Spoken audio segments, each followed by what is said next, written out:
the way that this thing drives, because it is...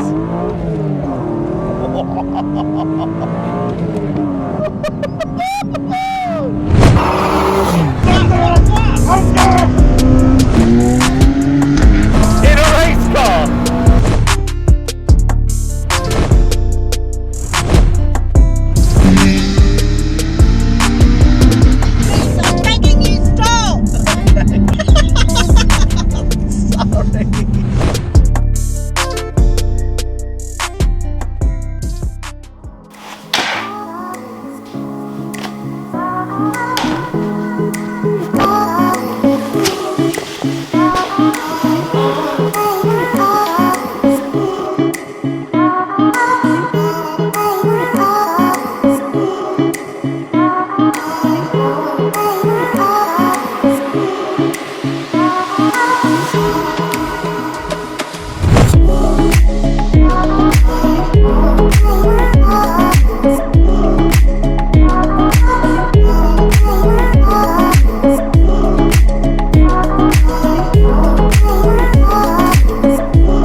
What's up guys, welcome back to Real Talk and welcome back to another video. If you're new to the channel, my name's Christian. Don't forget to hit that subscribe button. I think we're on about just shy of 8,700 subs. Fly there. Let's get that to 9,000 before the end of the year. So we've got a bit of time. So just be part of the journey, guys. Be part of the journey. Press the subscribe button, press the bell notification. Any content you want to see, please do let me know. In this video, you join me and I don't know what side it is, this side or that side, and my E36. I've done one video on this, the reveal video, and to be honest, it was a bit pants. I didn't have the right sort of camera gear. My DSLR was playing up. I've sorted that now, as you can see. I'm high definition, and yeah, I need a shave big time. But in this video, I'm going to be talking about the 5 reasons why you should buy an E36. And we're just going to jump straight in, right? Just look at it. Guys, it is just stunning. Like every angle, it's a timeless piece. They are absolutely gorgeous, and that is one of the reasons why you should buy it, because I think they're absolutely stunning cars, and I think they're aging really, really well. They're becoming a bit of a classic, if you like. But yeah, enough of me walking around. Let's get some B-roll. I'll start over talking, but I just absolutely love these. I've always had a thing for these. So my dad actually owned one of these years and years ago. I think it was like a year or 2 years old when he bought it. It was an E36 Evolution M3. And you know, like that bluey black, I forgot what it's called now, but it was convertible and I loved it at the time, and he loved it at the time. That's sort of started his BMW craze or fetish, whatever you want to call it. But I remember that car so clearly. It was just awesome, and even then it was just such a cool, capable car, which we'll get onto as one of the other points without spoiling too much. But overall, I just think it's an absolutely lovely car, absolutely stunning, providing you've done the right mods to it. I appreciate mine's quite heavily modified, and I do think it makes it look insane, but as a kind of stock block, these cars are nice, man. They've aged really well. They do look old, but it's like so retro inside and out. I just think they're sick. I think my whole opinion sort of changed. I know a lot of you are like, my God, you got rid of your M2 for this. And it's just like, well, yeah, I did. And do you know what? I don't regret it. I don't regret it at all. That's number 1. Let's move on to number 2. And let's jump in the car, because it's chappy. You know, I don't want my nipples to scratch the camera. But let's jump in. And by the way, I'm not actually wearing a thong. That was just a joke. But yeah, let's jump in and let's continue with point number 2. Okay. Ooh. Oh, tell ya. It's tight around the old hips now. Let me put my little hairy muffin somewhere. Whoop. Plug myself in. Nice and tight. Woo! Point number 2, why you should buy an E36. So number 1, we said it just looks sick. And I think number 2 ties in quite well with that, is the modifications for this car. Like, you see so many E36s, and that you can make them so unique and so tailored, and the mods for them aren't expensive. So for instance, this one that you've seen, there's a lot to it. Oh my God, it's very rough, very, very rough. Now this one's had a lot done to it and had a lot of money spent to it, and you don't need to spend that much to make it look good. But this particular car, its shell is a 328i. And with that, you can see it's got the full M3 body kit on, which just makes it look mega. And they're not expensive to get now. If they're genuine, of course they are. It's got LSDs, M3 LSDs, obviously bucket seats, it's been stripped, it's got nice door cards. The most important thing is the engine up front. It's actually got an E36 M3 engine, so it's an S54.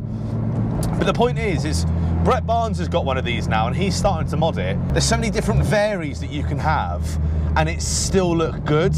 Like wheels, how you lower it, if you jack it up, whatever you want to do, they are so easy to mod, and they look so good in most scenarios. Obviously, some people go a bit crazy, don't get me wrong. But yeah, the modifications are just endless. You know, you could really make it a nice looking sort of stock car, and they look good as is. You know, there's so many different variants to like the wheels and all sorts that you can change. You could turn it into like a club sport like this. You could turn it into a full-on race car. You can turn it into a full-on drift car. There are so many things that you can do, and it's a perfect base to start off, because it's quite a boxy car, isn't it? When you look at it, it is quite a boxy car. I've got a bit of a straight here. I just need to... Oh, Jesus. Sounds good.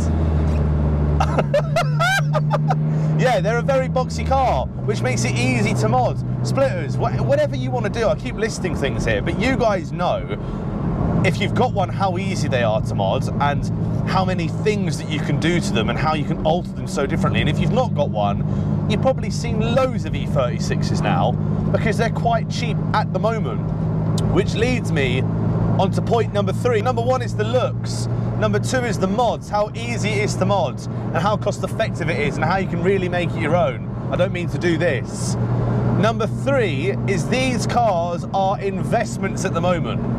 Why do you say that? Well, look at prices now. They're going up and up and up. You don't need to get an M3 for it to be an investment now.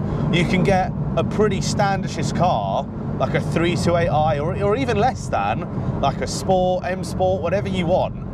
Keep hold of it, do some work on it. You can pick up a cheapish one, which needs a bit of work to it, which you can just do up nicely, let it sit, let it build and accumulate value, because these are starting to accumulate value. Like, I remember looking back on Auto Trader, and you could pick them up for like a couple of grand, not even. I think there was some like going for like 999 quid.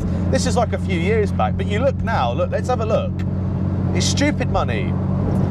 And they're just gonna go up, so now's the time to buy one, for sure. And I stand by that. Now is 100% time to buy one. You can buy one like this, you can buy one to do it yourself. I'd recommend really buy a base one if you've got the money to, and mod it how you want. Do it up where you can, and if you really are adventurous and you're really hands-on, which I want to start trying to be with this car, is buy a shit box, get it cheap, do it up, do it how you want it, enjoy it, and sell it when the time comes, and hopefully you'll reap from a profit. Now, I'm not saying you're going to walk away like a millionaire, but this is a pretty sure buy at the moment, and you know you're not going to lose loads and loads of money buying it. You probably won't lose anything, and like I say, you'll probably gain. But that's number 3. Number 4 is the cost. Yes, petrol's quite expensive. Maintenance, if you find the right person, is normal, I would say, but parts are pretty cheap. Parts are pretty cheap, but the biggest thing is these cars are getting on now. They're getting old, which means what for your insurance? Because I've done it. Classic car insurance you can get on these. This car, with all of the mods declared, including the engine swap, how much do you think it is? Go, guess now. Guarantee you'll get it wrong. Well, you might get it right. I'm 26 now, getting old, guys.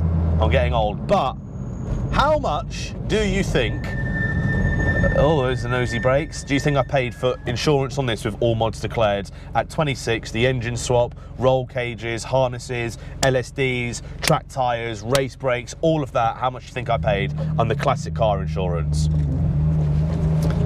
500 quid. 500 quid. That is stupidly cheap. Now, I'd imagine, because it doesn't matter of your age of classic car insurance, well, it does to a certain point, but you can get classic car insurance no matter what your age. It depends on the year of the car. This is 25 years old, right? I think you can start getting classic car insurance from cars that are 20 years of age. You're going to benefit from it. You know, if you're looking at getting a car, everyone, I know I'm spraying it, right? But you're a youngster, you want a cool car, you can go and get a brand new fucking Corsa or a Fiesta. Oh wow, like, you know what I mean? It's just a normal car. But if you're a car guy and you want a cool car, man, one of these is perfect. It's perfect for you. You should just go and get it. I think I've sold it now. I think I've sold it enough. You should absolutely go and buy one because they're pretty cheap to run. Parts are pretty cheap, they're bloody cheap to insure, they're classic, they're going to start going up in value if not hold their money, and they look bloody great, and they're easy to mod. Like, why else would you want anything different? I know there's a lot of cars that fit into that category, but my oh my, now, you could be 21, 22 rocking around in one of these like an absolute boss.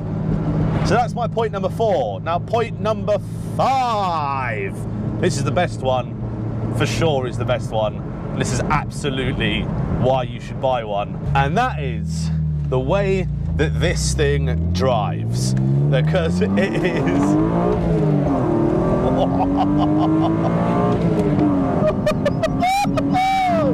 Now, I appreciate mine is heavily modded, right? Very heavily modded, actually. However, the base frame and the chassis of this car is insane. Like, I really do mean that. It is unbelievable, actually. It is really, I can't stress enough how much mechanical grip this car has. Yes, mine in particular, but also, and I mean it, I've driven E36s before, and you see everyone talk about it. The stock setup on one of these and the mechanical grip you get is unbelievable. It is so well balanced. Like, it's unreal.